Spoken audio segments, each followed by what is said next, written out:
mais me impressionou, e acho que é pelo facto de ser asmática e ter dificuldades em respirar, foi a descrição do quase afogamento que o mais velho vivia. Quando esta criança me faz esta descrição da cabeça no balde, da aflição, eu parece que estava ali também quase a entrar em sufoco, não é? A ficar asfixiada, porque foi como se eu sentisse, literalmente, essa sensação, que é uma sensação que eu infelizmente conheço muito bem.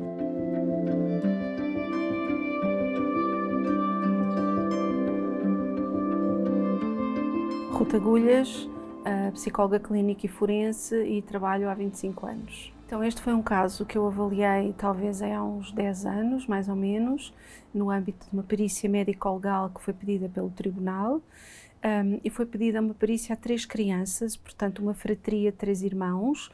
O mais pequenito teria 6 anos, depois tínhamos ali um com mais ou menos 8, e depois eles tinham um irmão mais velho com 13 anos. Tinham sido crianças que tinham sido retiradas da sua família, portanto do seu agregado familiar, viviam com a mãe e com o padrasto, e estas crianças foram temporariamente acolhidas em casa de alguns familiares e estavam todos separados. Portanto, tínhamos um menino numa avó, tínhamos outro numa bisavó e tínhamos outro numa tia mais afastada. Portanto, estas 3 crianças eram vítimas de negligência e de maus tratos físicos. A negligência era um pouco transversal a todas as áreas, ou seja, eram crianças que normalmente não tomavam banho, andavam descalços, com piolhos, viviam numa casa sem as mínimas condições de higiene, sem água canalizada, sem aquecimento. A escola relatava como crianças que vinham sempre com muita fome, especialmente à segunda-feira, portanto depois do fim de semana. Estamos a falar aqui de uma negligência severa a vários níveis e também de uma negligência do ponto de vista emocional. Depois temos o outro lado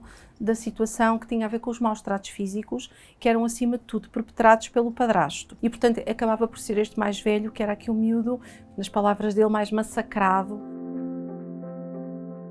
Este padrasto, para além de bater com o ramo da árvore, para além de insultar, de chamar todos os nomes possíveis e imaginários, tinha 2 tipos de castigo. Um deles era pegar na cabeça deste miúdo e metê-la num balde grande. Ele dizia-me que devia ser um bidon, tipo aqueles bidons que há às vezes de 25, 50 litros ou até mais de água. Metia-lhe a cabeça lá, segurava, portanto havia aqui uma situação de quase afogamento, e é este miúdo a relatar, não é? Aquele medo, não é? Naturalmente, aquela aflição de quem está a ser quase afogado. Depois tirava-lhe a cabeça, o miúdo recuperava, mergulhava-lhe a cabeça, e portanto este era um dos castigos que o miúdo vivia com alguma frequência.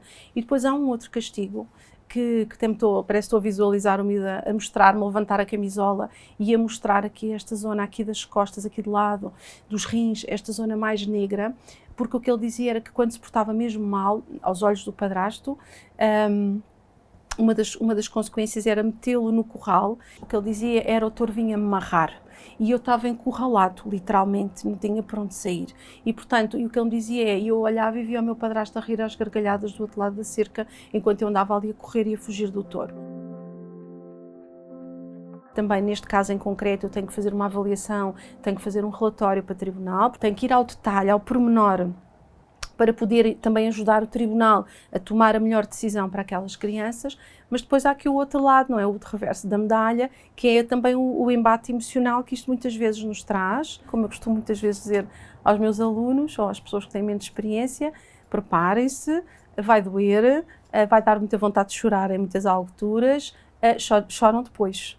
Se a criança chora e nós choramos com ela, acaba por ser difícil aquela criança sentir que estamos ali com segurança e com a firmeza, não é, que ela precisa. Nós não podemos ser o adulto que passa a mensagem de que não estamos a aguentar. Porque se a criança percebe ou sente, ou enfim, imagina que o adulto também não vai aguentar, cala-se.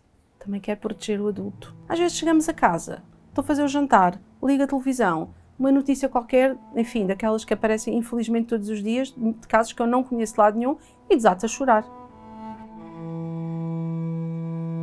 Eu acho que este caso me marcou, por um lado, para a gravidade dos comportamentos que estão aqui em causa, e depois por ver 3 crianças tão frágeis, o mais velho tão preocupado com os mais novos, a querer cuidar deles, os mais novos a sentir falta do mais velho, não da mãe.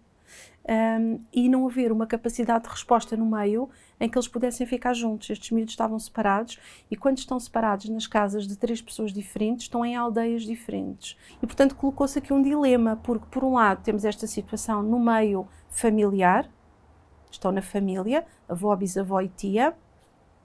Por outro, estamos a separar estes irmãos. Por outro lado, qual é a alternativa? É uma instituição. E onde é que nós temos uma instituição que permita ter um menino de 6, um menino de 8 e um menino de 13? E será que estarem todos juntos numa instituição é preferível do que estarem separados no meio familiar?